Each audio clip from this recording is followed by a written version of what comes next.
Hello, everyone. This is our Spiritist Psychologist study group. Tonight, we're going to be studying the topic is the masculine and the feminine force of the spirit. And I would like to hand it over now to Dr. Anahy. Anahy, over to you. Thank you. Am I able to share my screen? Yes. It says I'm disabled. Just 1 second. Yeah. Is it able now? Yeah. Okay.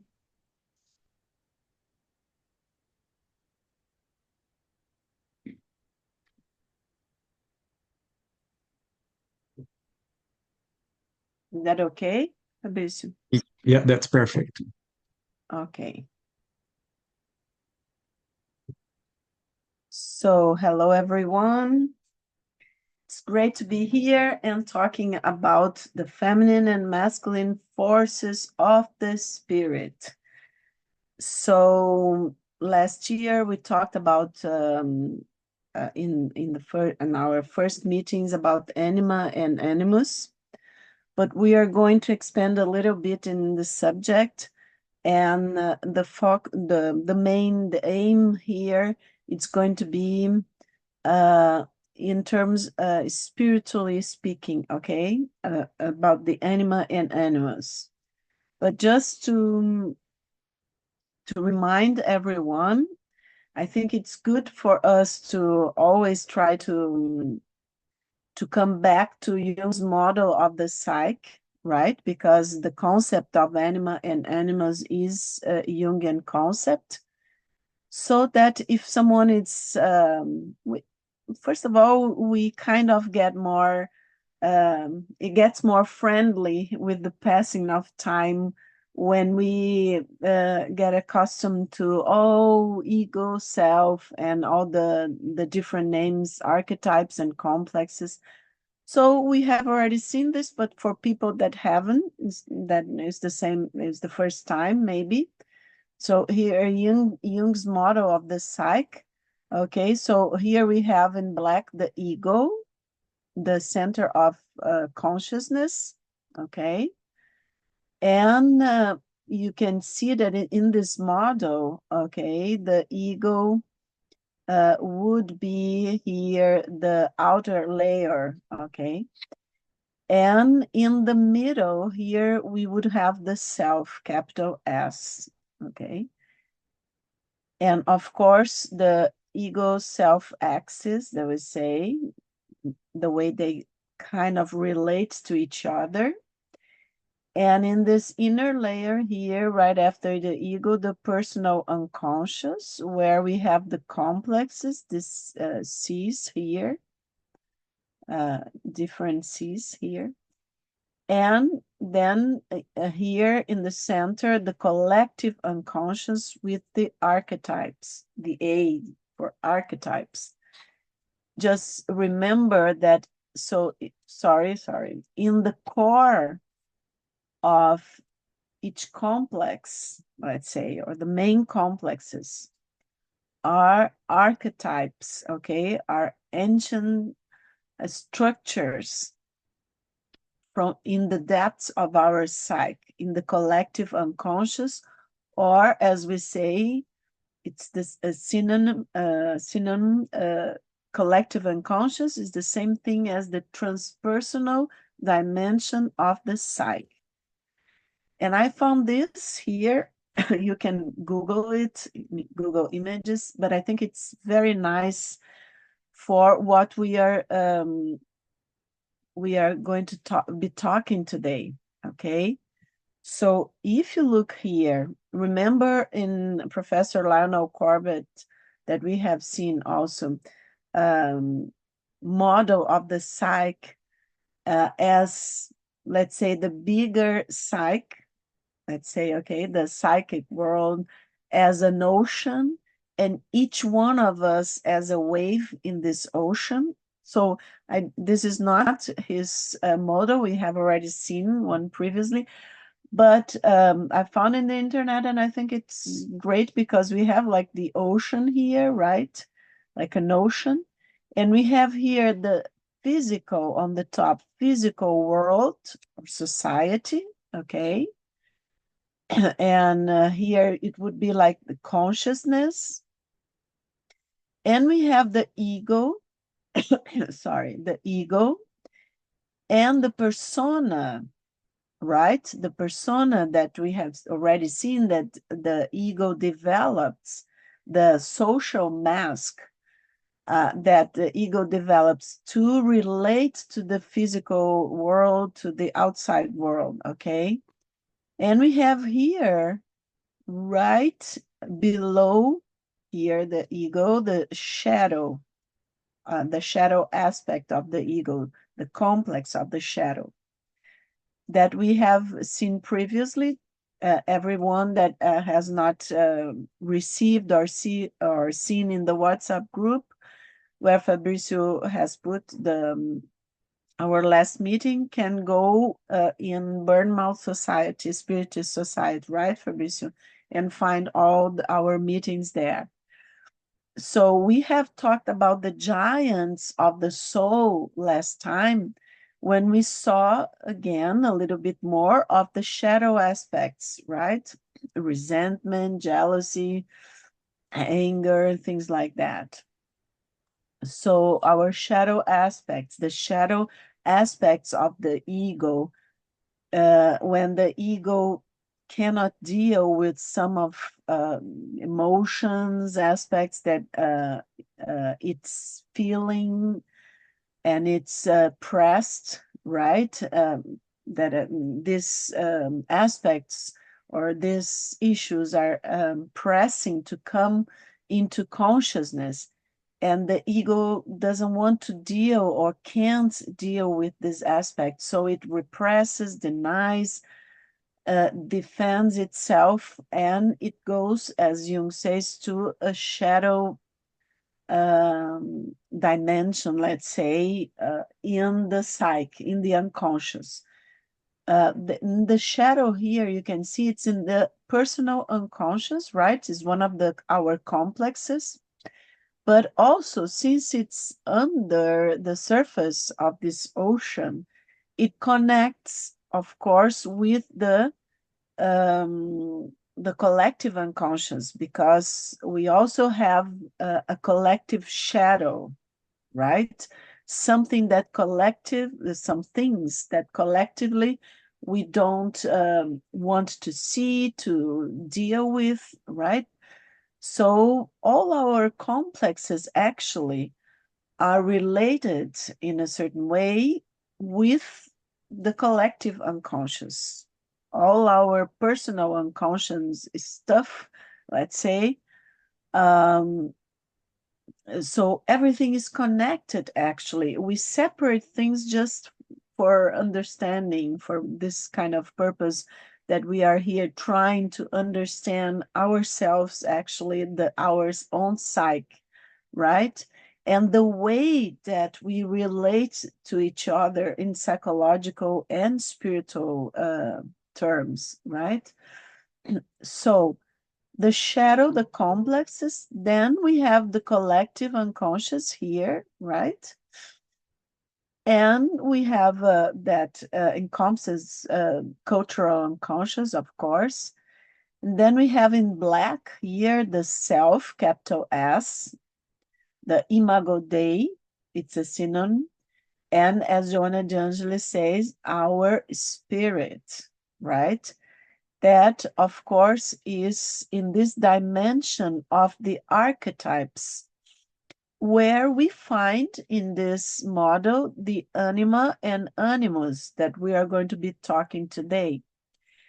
And I thought it was a good way, this diagram here, and say, sorry, here in the bottom, the psychic world, the unconscious.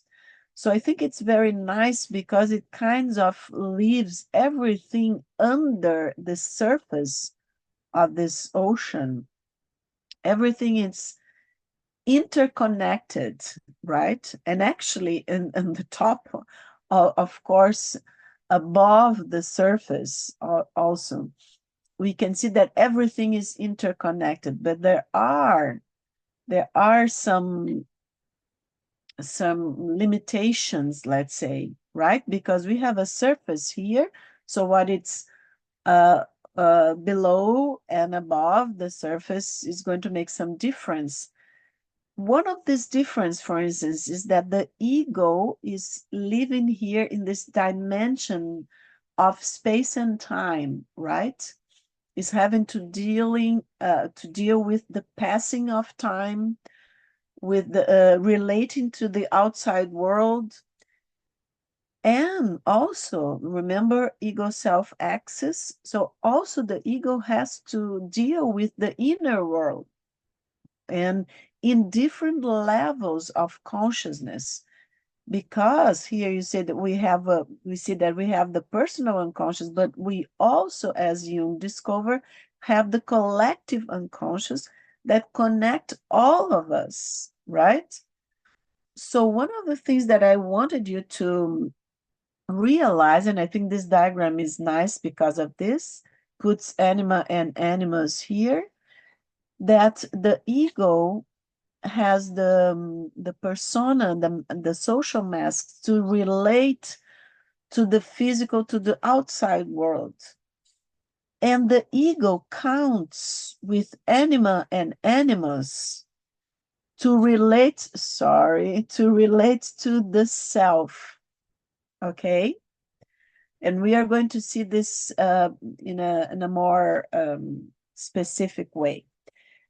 But okay, so the anima and animus as archetypes, you see here they are as archetypes in this dimension.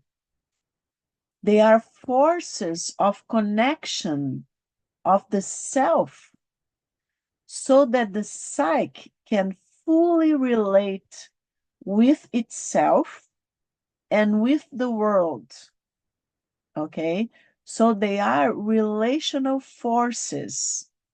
We are going to see this better, just for us to start building and joining the concepts, okay? So as archetypes for Jung, they make possible the entrance to the collective unconscious and the experience with the self. They are like guides of the soul for the inner journey to what is most essential and fundamental. What is most essential and fundamental in us? The self, right? Because, as Joanna says, is our spirit. So our spirit is the most essential part of us, of our psyche, right? Because it's immortal, it's journeying, it's evolving, and it's journeying towards somewhere that it's a kind of a faith stuff, and it's very individual. Each one of us has to search for her own answers, but we know that we are together in this journey, in this evolution, and going towards, as Jung says, towards somewhere. The psyche, the soul is teleological. It's going somewhere, is evolving, okay? But let's go to the next one. So I found this also very nice. And don't be afraid, because it's a lot of different structures, but it's kind of easy now that we know already the main concepts. Because here again, we have the physical on the top, physical world, so society, objects, people, etc. Okay. We have here, like in orange, the persona, the social mask, and in this square, the ego, right? We have below the ego in gray the personal unconscious with the shadow, and in this diagram I think it's better because the shadow it's you can see here, it's connecting with the personal unconscious, but also connecting with this yellow round dimension, that it's the collective unconscious. So here we see that the shadow is near, it's of course related to the ego, is a complex of the ego, but also is related to the collective shadow, okay, the collective unconscious. And in this diagram, they've put cultural unconscious in the collective unconscious, biological unconscious, and here in the sequence down below, the anima and animus again. And you see the anima and animus always like between the ego and the self or God image, okay? And here the archetypes in this dimension. And then below the psychic world, complexes, archetypes, below this line here. And also something that I found very interesting in this diagram is that in these arrows here to the left, you see the shadow projection, because the shadow would be the gray part, let's say, and it would be projected outside, right? Remember that when we talked about the shadow and why we were wondering last meeting why Joanna gave this title, Giants of the Soul, because envy, resentment, hatred, things like that are giants of the soul because they kind of because they are shadows. The ego doesn't want to deal with this kind of emotions and aspects, unconscious aspects of our psyche. So it will repress, it will deny, and it will form our shadow, right? But since the shadow is not, we have seen that, but just for us to make a reasoning here, reason about that a little bit more. So since the the ego is defending itself from these aspects, and it's pressing them to the personal unconscious, what happens is that everything that it doesn't come to consciousness, okay, uh, has the tendency of being projected outside of us, projected onto others, okay, in the physical world, in this diagram, in society, objects, people, etc. Okay, and especially in our most inner intimate relationships, because in our relationships, in the family, partners, friends, right, even at work, we have a lot of emotions and a lot of memories that come to surface and that connect. Everything is connected inside of us, let's say, right?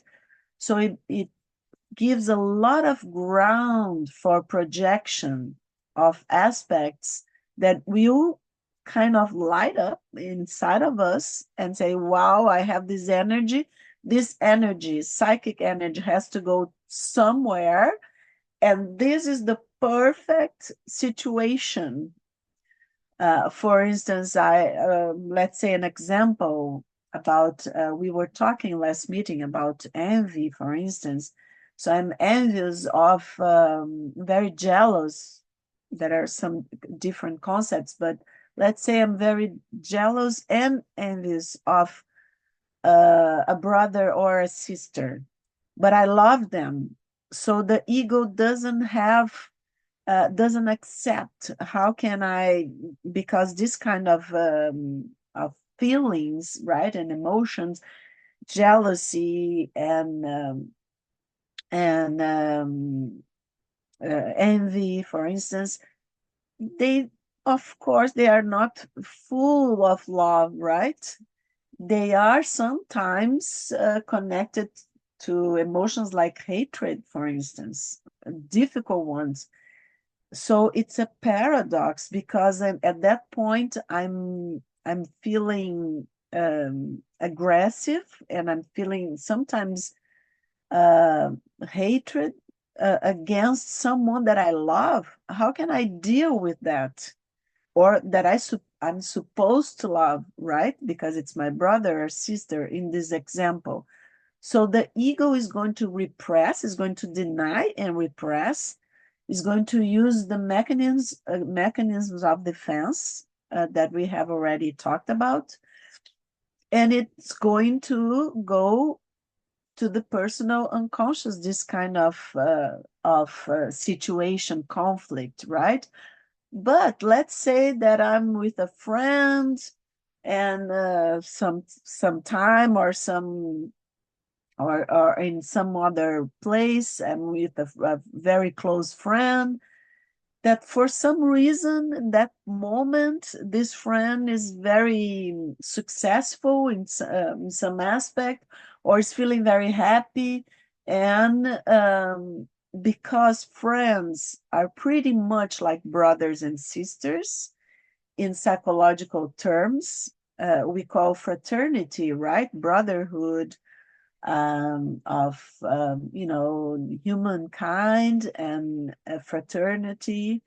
So it's pretty much the fraternal complex, if we could say, that we experiment in the first moments in our lives when we have brothers and sisters. If we are only a son or daughter, we are going to have a lot of friends later on. So we are going to learn anyway this kind of situations, or are having to deal with this kind of situations. But coming back to the example, then I have some friend, and then let's say this friend got in a situation, very successful situation, that resembles a previous situation from my childhood or teenage years, where I felt very jealous and very competitive, or very envious of one brother or sister. Automatically my shadow is going to be projected onto this friend, even if I can't realize, and usually I can't realize. And so it's worse because I'm not dealing with this thing. Only when my friend gets mad at me for some reason, because in my behavior, I'm going to show that I'm not loving my friend. Okay. So this is just kind of a quick example of a situation that it's every day in work, in social situations with family and friends. Okay, so that's one of the reasons we have to travel this inner journey. Okay, and you can see about anima and animals that this arrow here to the right, anima and animals projection. So the anima and animals are also going to be projected, and we are going to be seeing that, because remember that in the core, in the first diagram, in the core of all complexes are archetypes, right? So anima and animals are archetypes, as we've seen, forces of connections of the self, but also, since they have the content of the archetype is always, when we incarnate and we develop a personality. So it's the experiences of this personality that are going um, to make the content of the archetype that will manifest itself. A lot of archetypes are manifesting themselves in our lives, in our development as a personality, right? But the content is going to be with the experience, full of the experience of this experience, actually, of this personality, this life. Not only this life, of course, we have memories and emotions from past lives. We are talking about spiritist psychology too, but mainly in this life, the contact is always new in this experience, right? So as complexes, anima and animus, they keep male and female images that will influence, our choices of partners, for instance, and our human relationships, okay? Jung used the concept of anima and animus, but that's a reminder, as also an image of the soul, not simply as the feminine or the masculine in the unconscious, okay? So, oh, this is all so strange. No, it's not. It's kind of not so complex. We go little by little. But I wanted to show you very much this because anima and animals in our personal unconscious, they are complexes also. They will influence our choices of partners and our human relationships, but they are archetypes. They are forces of connections of the self. Okay. So I brought some, not all, of course, some slides from when we saw Anima and Animus, and someone that wants to go deeper and understand better can go in the if a person is in our WhatsApp group, we have all Fabricio always sends the meeting recorded there, but also go to Bournemouth Spiritist Society YouTube channel and look for there for the meeting there. But the concept of anima and animus is one of the most popular concepts of Jung psychology. We have seen that. It's just to remember. Originally, it was created by C.G. Jung to define the unconscious opposite to the social mask of personality, the persona. Remember the previous drawing. Thus, being an archetype that links the conscious ego to the unconscious, and an archetypal image that contains all those features and functions that are present in the psyche in a more or less latent form, but are not manifested in the conscious life and not available to conscious ego because they are in the unconscious, okay, people? So remember that Jung, as I told you, also uses this concept, anima and animus, as images of the soul, because the whole of the psyche, when we are talking about the psyche, we are talking about the soul, okay? So originating in the idea that anima animus archetype is a counterpart of gender identity. These images are traditionally considered as feminine for men and masculine for women. In Latin, remember, anima is the feminine while animus is the masculine gender, both defining soul. So when we are talking about anima animus, we are talking about the soul, okay? This idea both attracts and stimulates the most ardent discussions among modern specialists, mostly because in Jung's time, the concrete definitions of what was considered as masculine character or behavior, or what was considered as feminine, hardly coincide with what is observed in modern times.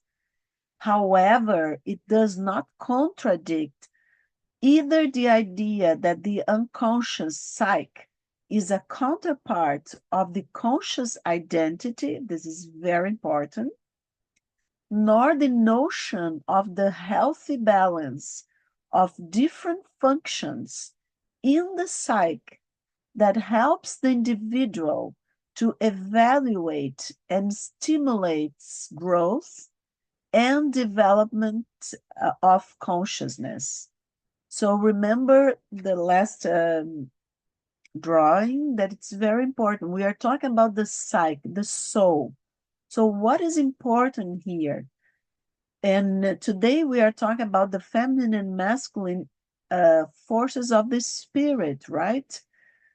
So when we talk about anima and animus as forces of the spirit, we are talking about the archetypes, anima and animus, and these functions that they have, okay, of connecting the ego, helping to connect the ego with the self, right?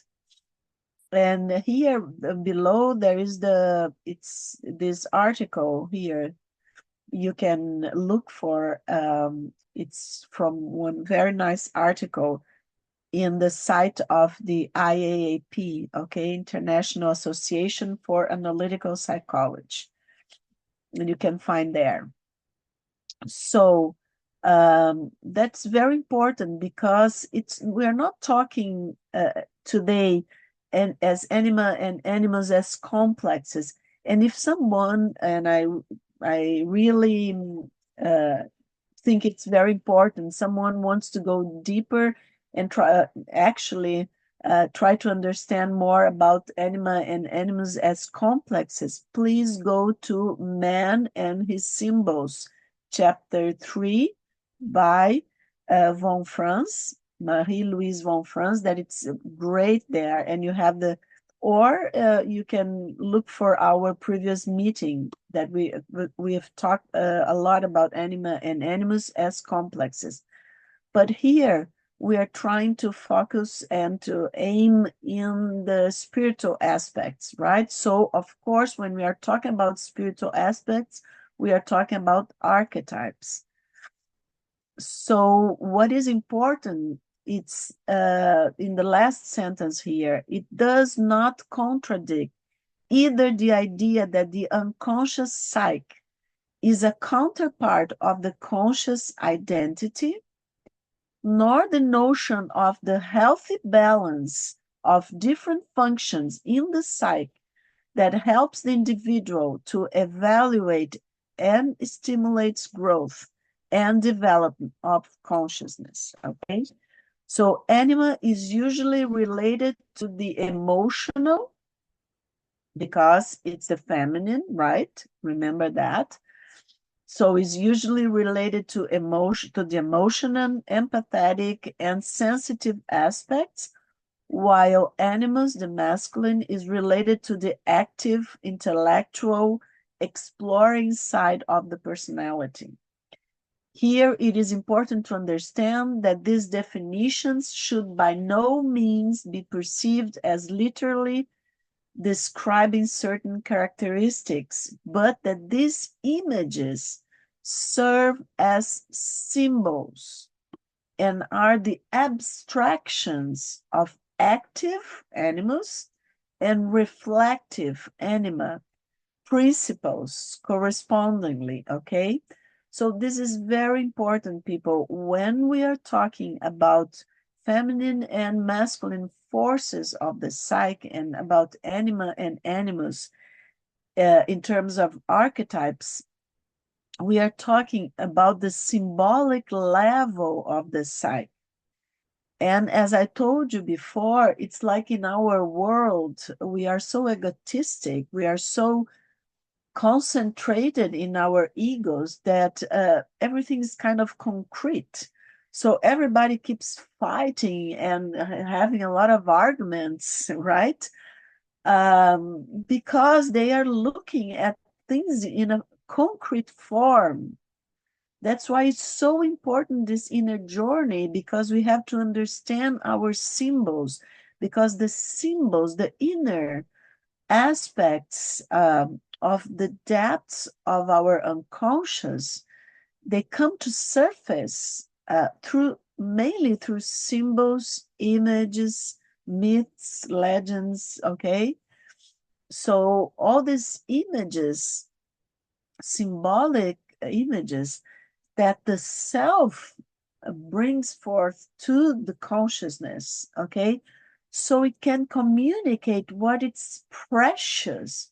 Because as we have seen, Joanna tells us many, many times, the self is our spirit, and our spirit is precious because it's the divine sparkle, the what connects us to God, to the creative force of the universe, right? And it's evolving, it's going towards this light, as we can imagine, for instance, God as the ultimate light and ultimate force of creation. Okay, so in chapter 7, Mirrors of the Soul by Gelson, Luis Roberto, he said that anima and animals can be understood as relational structures that represent aspects of the individual soul. They are relational complexes, as we seen before, because they have in their function this quality and role in the psyche. Okay, the anima, feminine aspect in man, can also be seen like that, and the animal's masculine aspect in women represent the other contrasexual elements within us. According to Jung, as we partially integrate this opposite within ourselves, making it conscious, always when we're talking about integration, we are talking about consciousness, to bring into consciousness. We increase our personal capacity to deal with the complexity of other people. That is why it's so important to understand them as relational complexes also. As archetypes, they represent essential forces of the soul that organize and apprehend reality. They are the universal principles of yin and yang in their feminine and masculine qualities. While complexes, they are personifications related to the historical and reincarnatory context in which we live. That is, images and functions that reflect internalized masculine and feminine contents and experiences. That's why we say, remember von Franz in that chapter, chapter 3 of Man and His Symbols, when she says that the anima for man, the first image of the feminine that the boy has in this life is of the mother, okay? And the first image, the first experience, let's say, of the masculine that the girl has in this life is from the father.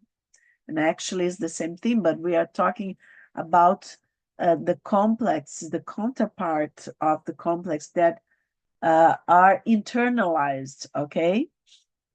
So that is images and functions that reflect internalized masculine and feminine contents and experiences. Not only the example that we have of masculine and feminine, father and mother, because we are going to, during our lifetime, have many experiences with the masculine and feminine, but these are the first in the personality, okay? So yin and yang are concepts of Taoism, we know that expose the duality of everything that exists in the universe for Taoism. They describe the two opposing and complementary fundamental forces found in all things. Yin is the principle of night, the moon, passivity, absorption, the feminine. Yang is the principle of the sun, daylight activity, and the masculine, that we all have. All of us have these forces. According to this idea, each being, object, or thought has a complement on which it depends for its existence. That complement exists within itself. Thus, it is deduced that nothing exists in the pure state for Taoism, okay? Neither in absolute activity nor in absolute passivity, but in continuous transformation. Furthermore, any idea can be seen and as its opposite when viewed from another point of view. People have forgotten, I think, about that.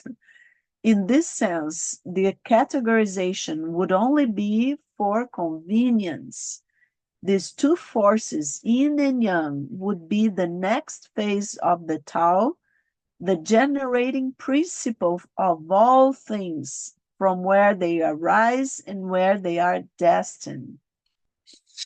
We know, Gelson says, we know that the spirit does not have sex in the narrow sense that we understand it, and that in its nature it is both feminine and masculine, needing to experience these two realities in its evolutionary process. When in our egoic position, we assume a masculine polarity, our feminine dimension will be more unconscious, forming a partial personality within the psyche. And likewise, when our ego is more feminine, our masculine dimension will present itself as an image in our unconscious. The anima and the animus are forces of connections, as we have seen, of the self in a relationship of complementation and compensation, so that the psyche can fully relate with itself and with the world.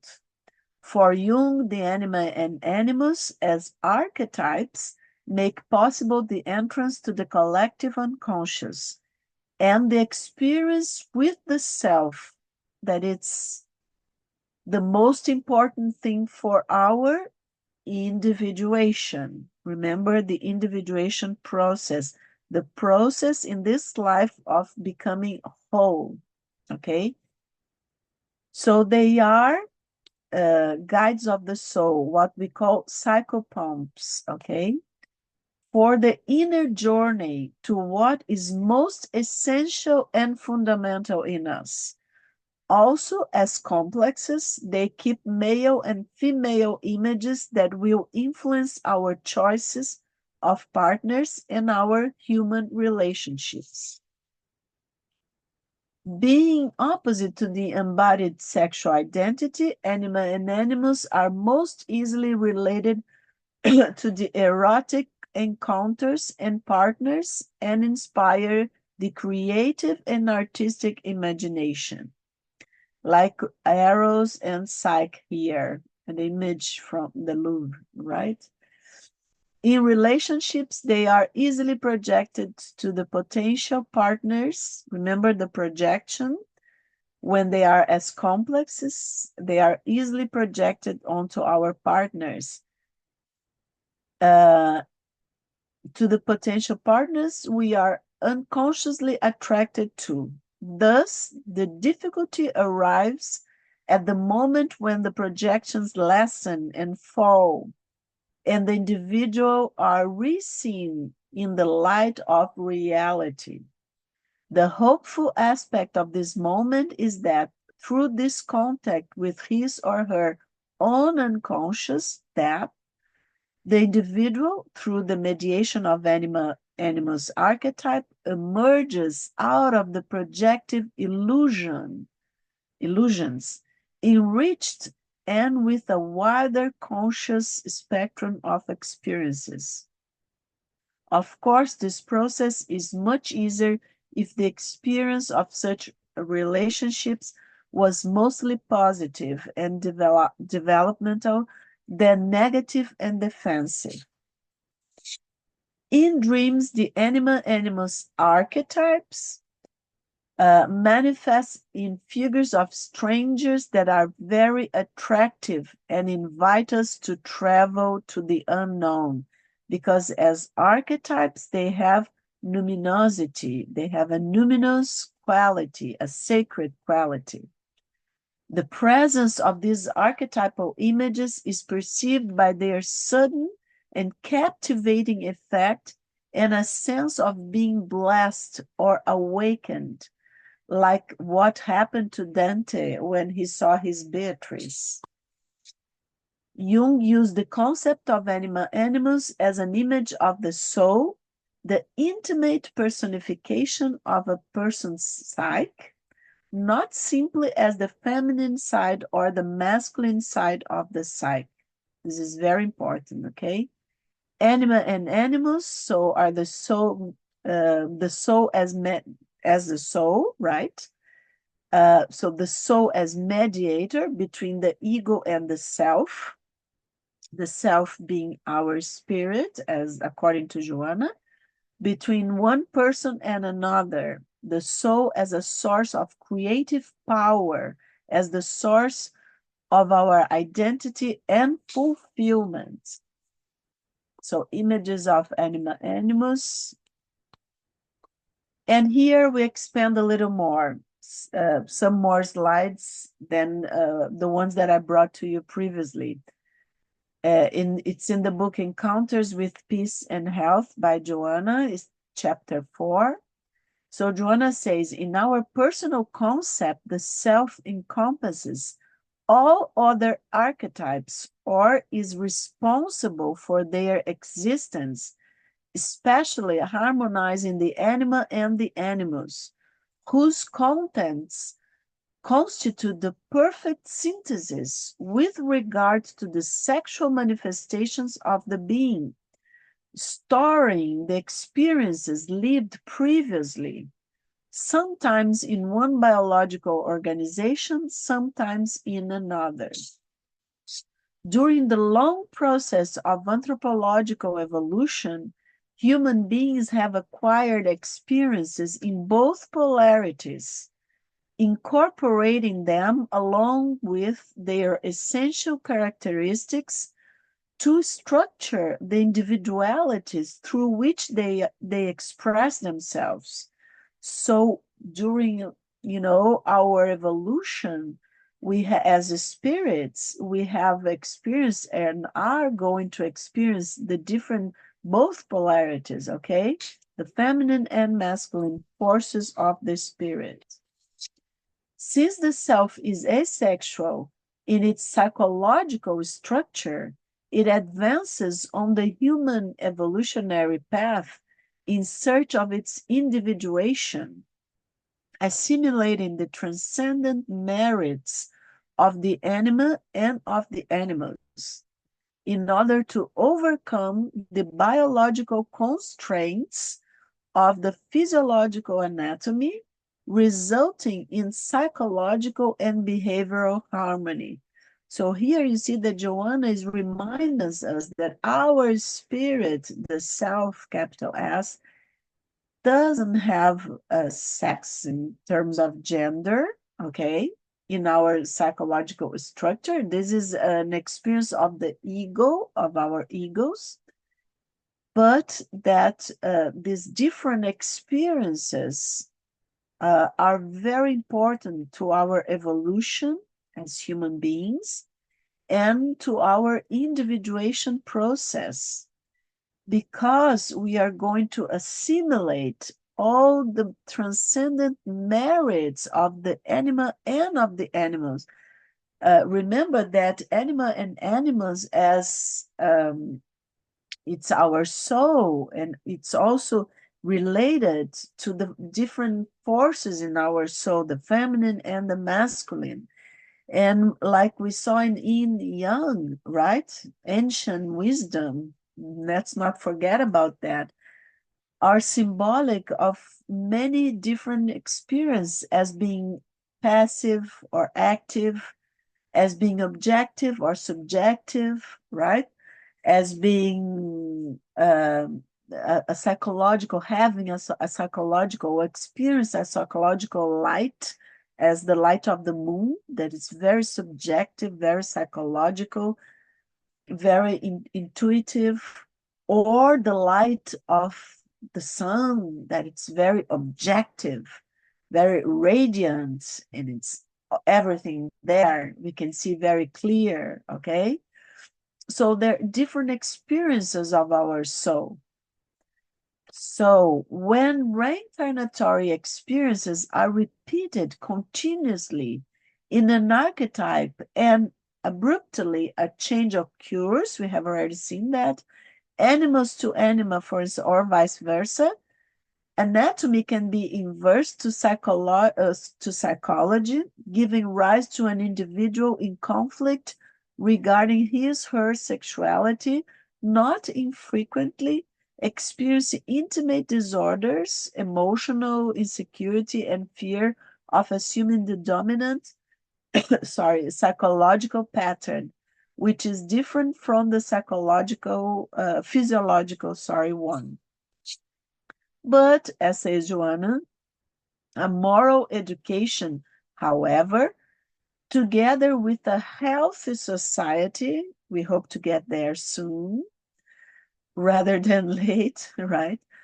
A healthy society will contribute to balanced behavior, free from the unreasonable demands of horrendous prejudice that we have lived in the past and we hope to live in the past, or extravagant moral licenses leading to promiscuity also. So she's talking about these opposites, okay? We need balance, people. We need to understand our spirits and respect, have a deep respect for the experience of each other. It doesn't matter, what the person expresses.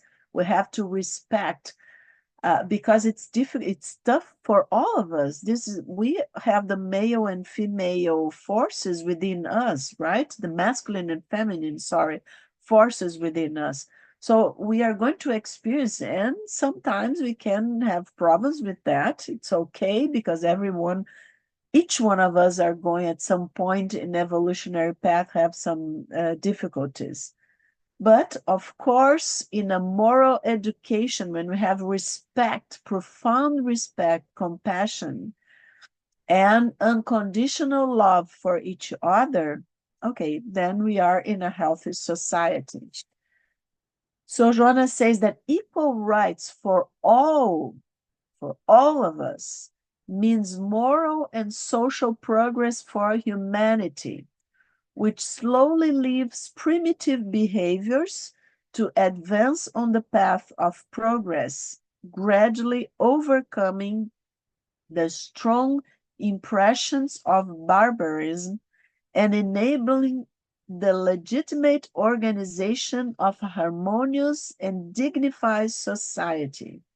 So equal rights for all of us, for all individuals, all of us that are, this humanity here on earth. To analyze the emotional content in order to enable the identification of human behavior, now she's talking about the individual, is of paramount importance, so that each person may recognize his or her personal reality, the self. When she's talking about the self, so it's the objective psyche, where what we are, what we really are, okay, to align it with his or her ego self-axis, right? To be more harmonious, to be more in contact, the ego be more in contact with the self, thereby contributing to a new balanced and happy society. So Joanna says this is the path for a balanced and happy society. That's why she's putting together psychology and spirituality, okay, with the spiritist psychology. The day will come, she says, when perfectly integrated in their emotional, social, and mental functions, human beings will be in harmony without real or disguised hostility, without psychological crutches and superiority or inferiority complexes. Such is the aim of life's law of progress. Working to achieve individuation, the evolutionary process will unite all beings in perfect identification of purposes and moral objectives, giving rise to the new generation everyone yearns for. The spirit is free, it blows wherever it wants, as Jesus emphasized in his dialogue with Nicodemus, the famous doctor of the law, and cannot reach the goal of evolution to which it is destined if it is under coercion of any nature. Let's remember this. The law of freedom of thought, speech, and action is conferred on the human being who, in the way she uses it, will be held responsible by her own conscience, which reflects, the divine thought. So Joanna is reminding us that our own conscience has to reflect the divine thought. When it gets there, we are striving to get there. And from our previous meeting, 3 slides before we end and discuss, the greatest, Jonah said, the greatest and most pressing problem to be solved is the human being per se. Solving this problem requires psychological maturity derived from serious and well-directed effort, a study of the deep self, and the ongoing search for it, which are the most pressing existential goals. So you understand, people, that we have to understand the feminine and masculine forces within our psyche, the anima and animus as archetypes, because they are helping us, as Gelson said, and Jung and Joanna, and we are all trying to study that so that we can connect to ourselves, right? To our spirits, and we can understand, comprehend what we are doing here and what we are supposed to be doing here. And Joanna saying the transience of human condition, the deep self, must emerge and unleash its innate, invaluable resources, thanks to which the psyche consciously commands life, opening the immense range of paranormal perceptions. And we are seeing, as I told you before, a kind of awaken of the paranormal capacities of a lot of people around the globe. In this cast of parapsychical perceptions, mediumistic resources blossom, fostering free transit between the two spheres of life, the physical and the spiritual. So if we are going towards, right, the regenerate world, towards a more evolved, spiritually speaking world, of course we need to develop of our mediumistic, our paranormal capacities, right? Because we understand better and we can move better between these dimensions, the physical and the spiritual, the ego and the self, for instance, understand better the communication between them. Such expansion of the paraphysical abilities enables the deep self, the spirit, to immerse itself in the causality of human phenomena, because we are here in an ego, right? And thus interpret problems at their origin, since they always derive from past experience. And something very important, going to the beginning of our meeting, stop projecting onto others, onto the collective. Let's deal with our own shadows so that we diminish together the collective shadow. so that light can be stronger in the collective unconscious. Individuals are enveloped in the pettiness of egotistical aspirations, says Joanna. They live their lives pressured by the need to project their own image because they feel incapable of overcoming their shadow in order to manifest the strength of the real self, the image and likeness of God, the self, not our body, not our egos. It's the self, the image and likeness of God, created to reach the infinite and attain cosmic consciousness. They are, all of us, we are God in seed form, which evolutionary experiences develop and perfect. And I've put here a message. It was in my book in Portuguese, in the class that I gave about this some time previously. And it was a message that I don't know, it was a synchronicity where I've taken them. It says message from the angels. Maybe I just opened the Google or whatever, and it appeared in one site when I was reading. But I brought to you because of synchronicity. Okay, it was written in my book, and I of course I talked to my students there in the past when I was giving this class in Portuguese. But as a synchronicity, I think it's very strong because why, as Joanna says here, um, we need to manifest ourself, right? The self, capital S, because it's the image and likeness of God, created to reach the infinite and attain cosmic consciousness. And the message that I opened, that I brought to you, it said a message from the angels. I can't remember the site, but anyway, the core of the message was like this: all paths are right for the soul that experiences them, even in the deepest and darkest moments. Love is given freely. Love is the vibration that lives within and originates all creation. We are in the midst of an enormous shift in human understanding. When we reach love, we allow grace, healing, guidance, the way out of any suffering. Isn't that beautiful? So I will stop sharing now.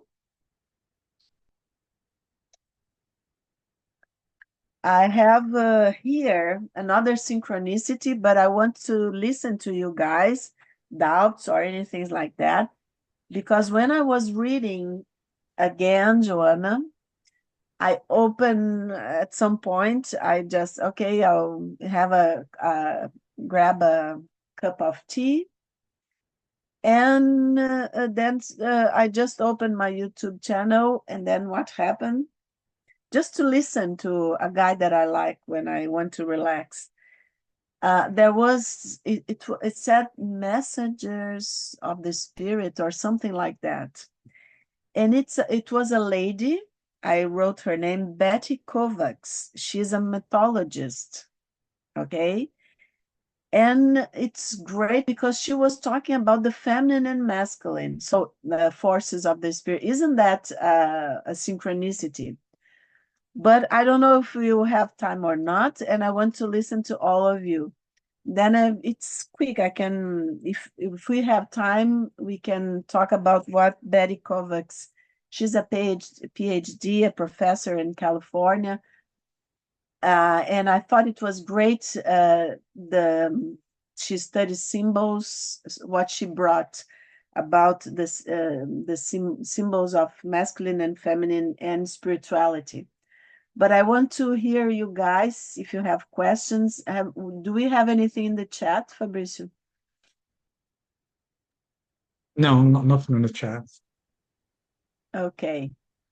So would you guys want me to do you want me to to say to you what Betty Kovac said, or do you want to make some questions or comments? What do you prefer? I have a little question. Okay. Um,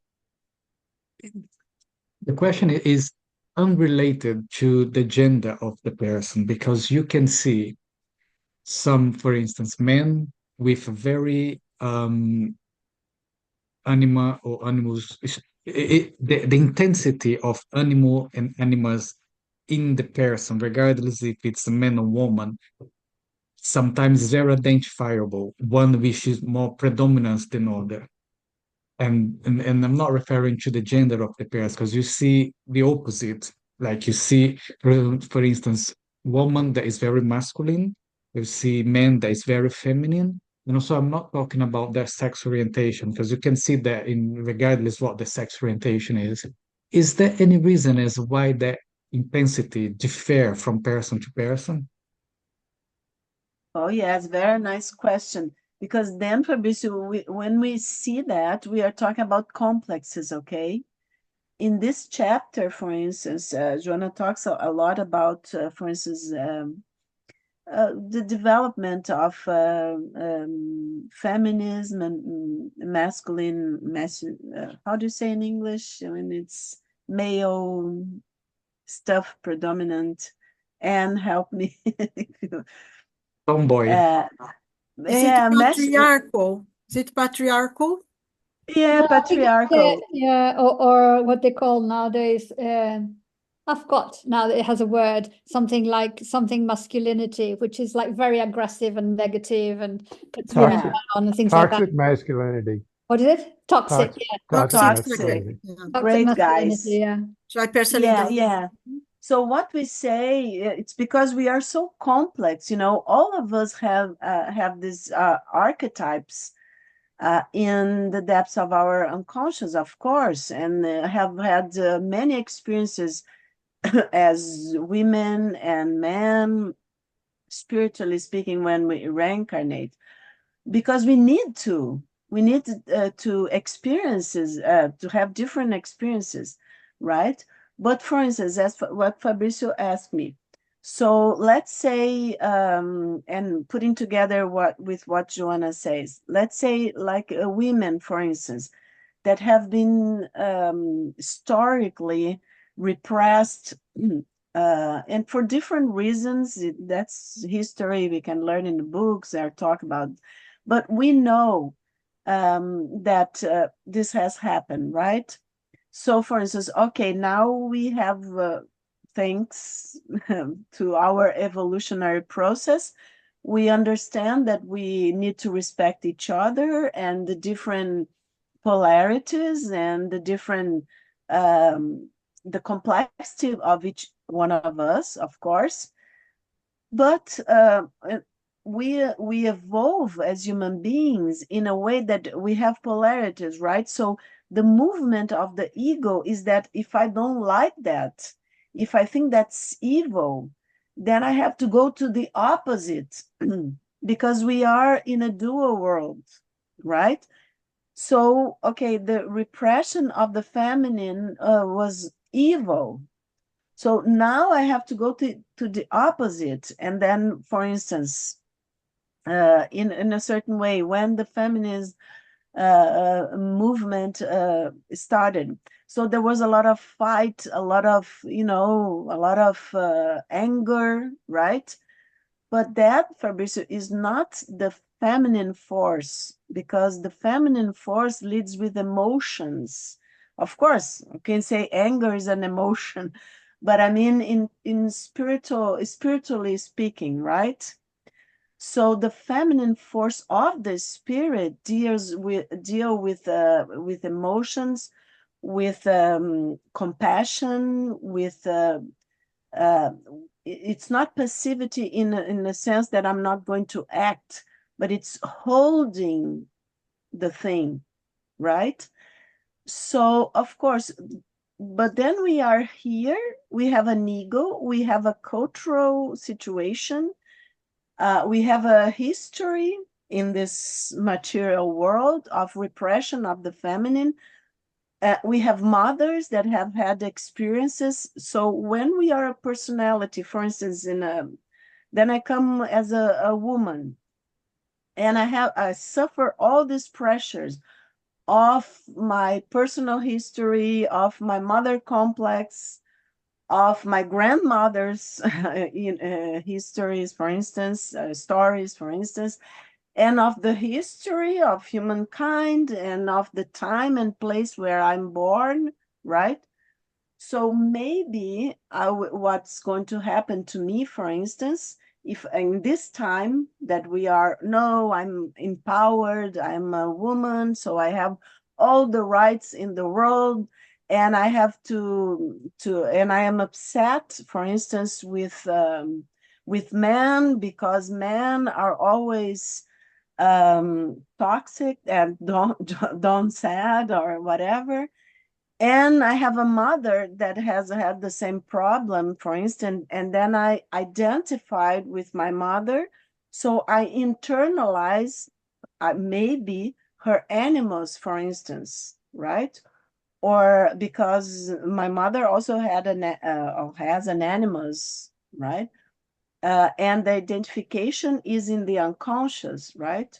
Or probably, maybe, I don't know, I had a father that is very oppressive. So all this, I started fighting inside myself. So I have a very oppressive, a very negative father complex. I'm giving you options, right? So what happens to my animals is that my animals will, in the core, remember people, in the core of the complex is the archetype. And the archetype has a numinous quality because it's like Jung says, the footprints of God within the psyche, right? So it's a structure, the archetypes, that it's our spiritual heritage. So it has a numinous quality, but it is in the depths of the unconscious. It's not it's not even in the personal unconscious, but it's in the core of the complex. Okay, but then as a complex, my animals, for instance, can be really like primitive. Remember von Franz in A Man and His Symbols. And the first stage of the animals, like very primitive stage, she put the image of Tarzan, like Ooga Booga, right? So very primitive animals. So a woman with a very primitive animals, like let's say, can say, I'm always right. And I, like you, Fabrizio said, very masculine in a sense that I'm always right. What I say, I have to be listen. Everybody has to listen and respect what I say. And I can be aggressive because I'm a woman, I'm empowered, blah, blah, blah, and all this. Okay, and then I don't respect others. I'm not compassionate because I think, as I have been, I'm a woman, I've been so repressed, and I have a bad father complex, for instance, whatever. And then my animals get really primitive. So that's what, Fabrizio, it's very good, your question, because then we say, oh, we are not talking about gender. We are talking about animals as complexes. And then the woman, whatever, can look very masculine in this sense, very aggressive. But we are not, when we say that, is just symbolic, okay, people? We are not saying that, for instance, masculine is a bad thing. No, it's a great thing. It's the masculine force of it's not the toxic masculinity, as Don was saying. So we have to understand that these forces, these archetypes, they are going to emerge, or they're going to manifest in our personal unconscious in a very complex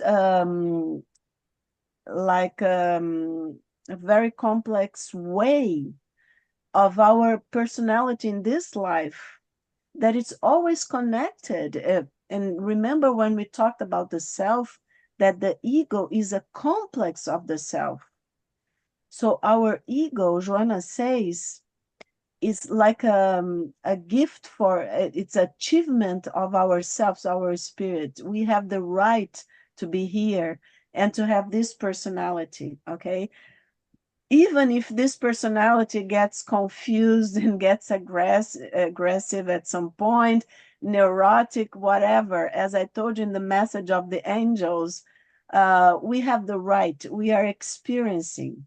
But okay, we have the right to be aggressive, to be bad to each other. Well, the soul is here experienced. We say that God is here for all of us, right? It's like the sun, the light, the love that emanates from the source, from God. It's for all of us, the crazy, the sane, the bad, the evil, the good, and for all of us. So it's a right that we have to have this experience, but we have to learn together. So that's why it's so important. I don't know if Fabrizio, if I answered you, but it was an example to say in the same can happen to a man, for instance, right? That can have an animal that has a primitive animal, and then the man is going to in this personality to express himself, for instance, with very negative emotions, very intense, because the emotions are connected to the man's animal, right? Is the feminine in the unconscious, things like that. And so we always can evaluate, not diagnose each other, please. But as Fabricio said, we can understand, have patience with each other, and understand that if I'm acting in a certain way, first of all, I have to look to myself, see how for instance, my animals, in my case, is we have to go to analysis, the therapy, things like that, or we can meditate, we can think of what we discuss in these encounters and see how is my animals or how is my animal, and the relationship with, my image of feminine and masculine. And I think if we do that, we can express more these forces as archetype, as symbols, and less as complex and neuroses. So, Anahy, on that dynamic between the animal and the animals, we are talking about Yes. forces, right? Do they compete with each other? Do they battle? Or is not like that? It's not, the dynamic is not like that. That's a great questions.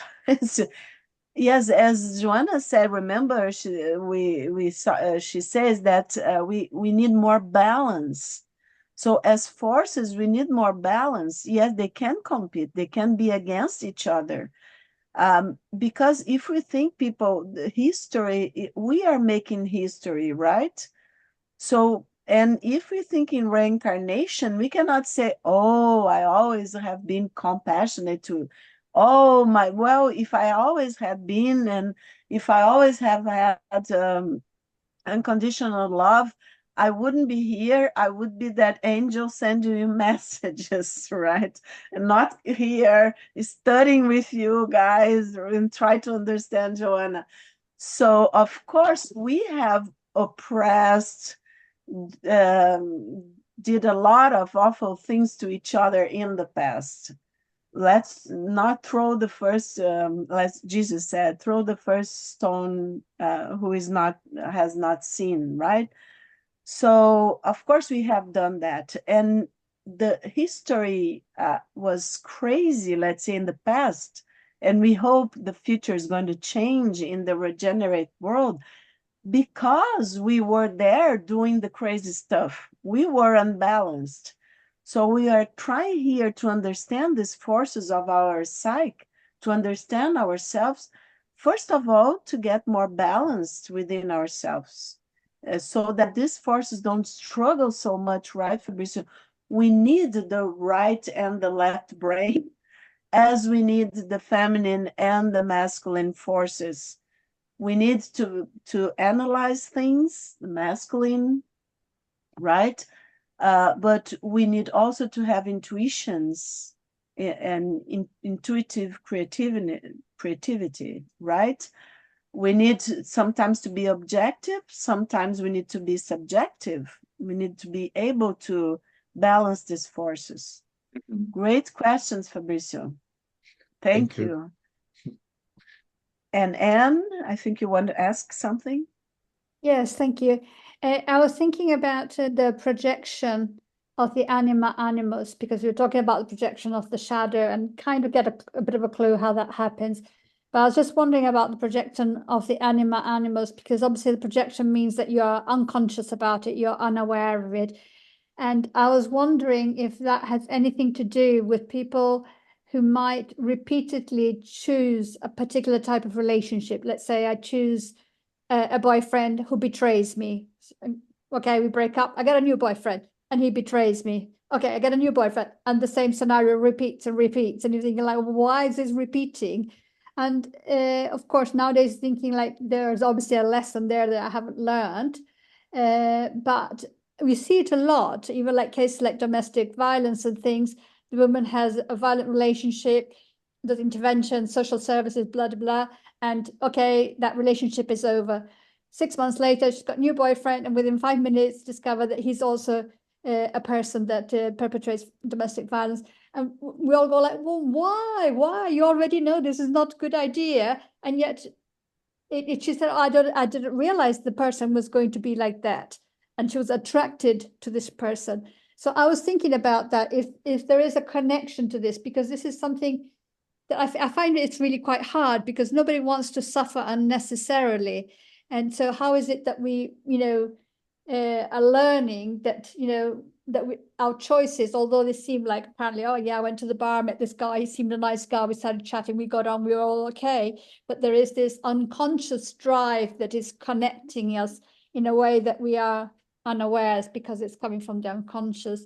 So I was just a bit curious about that. Yeah, that's great. And because exactly that, because for Freud, all projections are symptoms of neurosis, right? Because you are going to project and it's going to be to keep unconscious, as you said. So he talks about compulsion to repeating, right? Something like that in English. This compulsion that we keep repeating the same pattern because it's in the unconscious. But for Jung, projection was a way of the ego to connect, to make conscious the unconscious stuff, the conflict. And of course, since the anima and animus, as we've seen today, are involved in our choice for partners, as we are understanding now, the way to understand, if, for instance, if a person says, well, exactly, and we see this in clinic every day, oh, I have a boyfriend, and then he betrayed me, and then, oh, I suffer and all this stuff, and then okay, after a period, I have another boyfriend, and he betrays me again. But how could I? And people get really mad when you say, well, maybe the problems, because then, of course, we are talking about that. The person that is betrayed, you say, oh, but all men or all women are like this nowadays, blah, blah, blah. We see that a lot, right?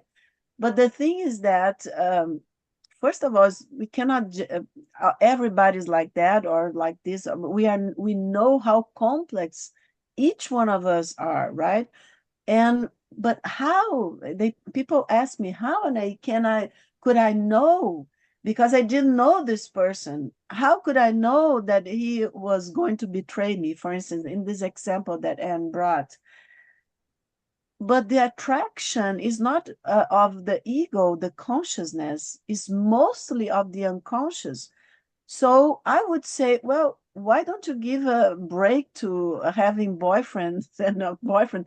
And first of all, look within yourself to see what's going on. What's to talk about what we are talking today, what's, for instance, if you're talking about a lady who is a woman that it's having boyfriends betraying, in sequence, for instance, and we see that it's different in the name of the person, but it's like almost the same person if you say some characteristics, main characteristics. But what's the problem? It's within the person, because the unconscious is going to attract in a certain way. The attraction of the unconscious is much stronger than the conscious attraction. Okay. Oh, I couldn't know. No, your ego didn't want to know, but in the self knows. That's why it's so important to understand with Joanna that these forces are within us, because we all say, oh, no, because we put the blame onto others. Okay, I was betrayed. Okay, the person can be the person who betrayed had some neurosis, some problems of his or her own, but I don't need to worry about this person. I need to worry about myself. What made me choose the person, right? That's what Anne is talking about. And so if we don't look within, and of course in this example that Anne brought, many times is for instance, unresolved issues with the father complex. And we know that the father complex, the father is the first example of the masculine. So it gives the first colors of the person, the woman's animus, right? So if she has a very difficult experience or a very negative experience with the father, for instance, or a father figure, doesn't have to be the biological father, of course is going to be projected onto a partner. Of course is going to be projected. And Freud knew that because, but he was only looking at the personal unconscious, right? So he couldn't understand, because what he said, well, we have just learned how the ego defends itself to get in contact with this repressed aspect so that we can control better. But for Freud, there was no escape. Okay, once you had this kind of conflict, because you are not going to change your childhood, you're not going to change your father or mother, you're going to own a figure, internalized figure. So you have to just recognize so that you can relate better to others. But for Jung, since he went deeper, we know that father and mother are only contents in this experience that we have. How many fathers and mothers, now talking about Joanna, how many fathers and mothers have we already had in different lives? How many partners and daughters and sons and whatever? So what is important here, and I think it's very important what Anne asked, because I have always this kind of experience, and people say, oh, but I'm going to be alone because everybody's like this or that, and I always keep bad partners. I always find bad partners. But it's, what are you connecting to?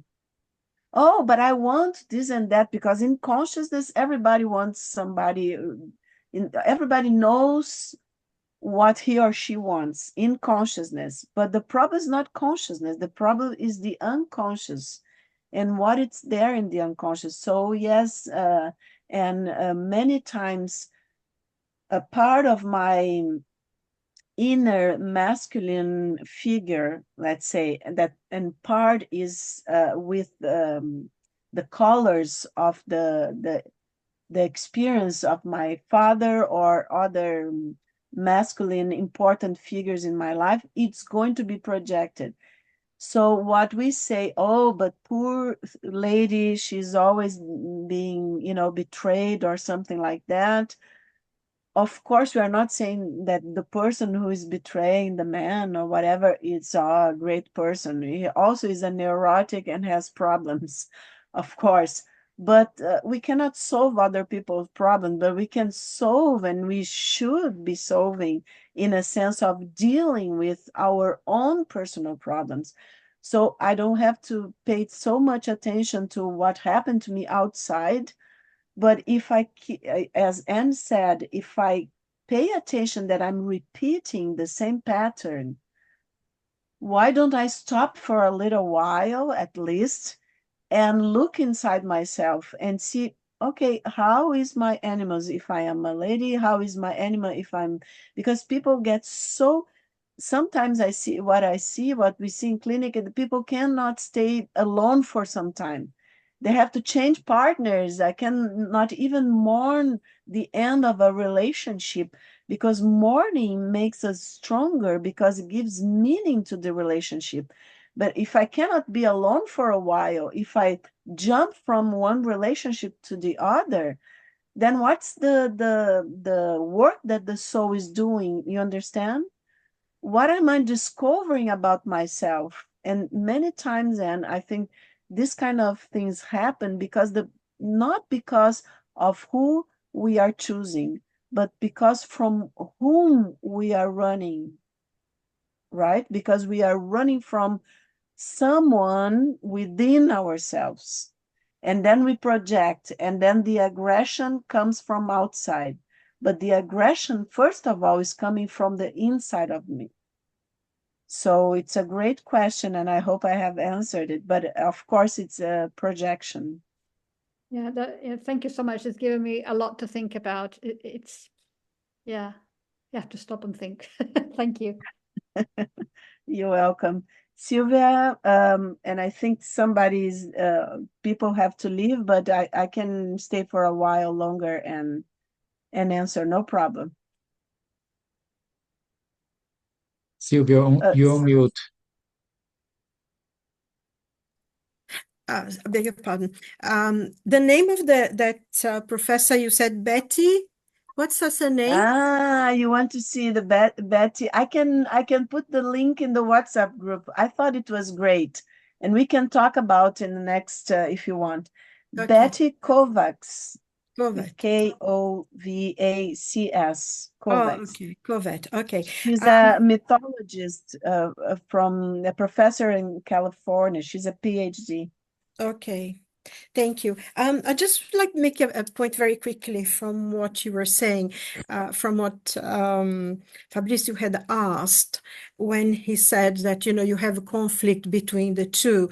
And I find that we do. I mean, I personally have conflict that sometimes, but I think, aren't we, maybe I'm being too optimistic, but I feel as we progress spiritually, we tend to unify that, the animals and the animals, like you said, Joanna says we need a balance. And at the moment, we're very unbalanced. But then, going towards the process of individuation and everything, we will find this balance. And I think maybe society now, we're going, I think things are becoming very, very defined. And it's almost like nobody can sit on the fence anymore. You have to choose a side, and everybody seems to be fighting each other. But I think it's part of this process of transformation of the planet and everything, because the technology now is allowing a lot of women to do a lot of men's jobs. In the company I work for, there's lots of women engineers. Even 20 years ago, you wouldn't find any, working platforms in the sea and, finding gas somewhere else, transforming it to liquid and stuff. So I think in a way, this unity, as we come towards a more unified, our spirits will balance these two sides. Because as a woman, sometimes we do need to have the animals. We need to be strong and to fight some battles. I find it anyway. And I was brought up in a family of very strong women, very, very strong women. Things had to be done and they were done. Oh, I'm going to ask so and so. No. But I think sometimes we do need to have that strength of the animals. We need to have to fight some battles, especially a lot of women now are mothers, are alone. And so I think because being too, sometimes being too anima is a bit boring. You see, they cry all the time. So boring. But They're Sylvia, yes, remember, meeting the goddesses. have you read Man and His Symbol? Of course, we need some, in a certain way, symbolically, we are talking about symbols to fight some battles, but with wisdom. That's what I'm saying, not with aggressiveness. No, of And course. the stages of the animals or anima, I think it's great that the last stage, the example of the last stage of development of the animals that von Franz gives is the image of Gandhi. Okay, Gandhi fought in a certain way a huge battle to liberate India, but with peace, Of course, yes. right? So it's with wisdom. And then we have a very developed animals. What I'm saying is not the animals that it's going to be, discussing or arguing stuff in the social media, getting mad at each other. And remember, I do think because we have the non-dual approach, right? So we are going towards a more non-dual world. Oh, but how come we are so dualistic still? Because we are in a battle in a certain way. As I told you, there are lots of people that I have heard around in Europe and the United States that talking about that we are spiritually in a battle for our divinity. They say our thoughts of our humanness. I've heard a lot of these terms, right? Because if we get divided, and we know division in psychological terms is dissociation, and dissociation is neurosis, right? Psychologically speaking. So when I see the other as, of course, the ego has to see the other. I'm looking at you guys now, and I'm seeing you as, okay, Sylvia is Sylvia, Anaís, Anaí, Anne, and Luciana, and each one of us are different people. But at the same time, as the exercise that we did last time, when we meditated together, we were as one at that point. So that exercise that some of us, including myself, were in tears in the end of the exercise, because you can feel the spiritual energy of the self, and the self is the divine sparkle, as Joanna says, and is heading towards cosmic, cosmic consciousness. It's not something that we find next door or find fighting with each other. So it's very important, I think, Sylvia. Yes, we had a story, each one of us, we have a history as human beings, but we are ascending. We are in the verge of a shift in consciousness that it's one. I think it's very huge in our recent, at least, history, right? So it's very important that we understand that this integration needs us, as Joanna says, maturity, to be mature psychologically speaking. So that's, we need to understand ourselves so much so that we can understand each other. And I agree with you. Here in my state, I know there are some people from my state, right, Luciana, here too. We had to fight a lot, women, because it was very tough, the nature was very difficult, and very few people in the beginning of colonization of Brazil was very down in the south, very aggressive, with a lot of fights and battles and whatever battles, because it was not war, actually it was battles because of the borders. And women suffered a lot. They had to be very strong, and it's a nice quality, but not losing wisdom and the capacity to be compassionate and capacity to love. Because remember, the feminine in each one of us, men or women, right, is related to, I'll give you just a spoiler about what Betty Kovacs said. It's great when she talks about feminine and masculine. Feminine and masculine in earlier times had a sacred marriage, and together they created the world, because the feminine is symbolic of the right brain, the heart connection, and the land, nature, and the cosmos.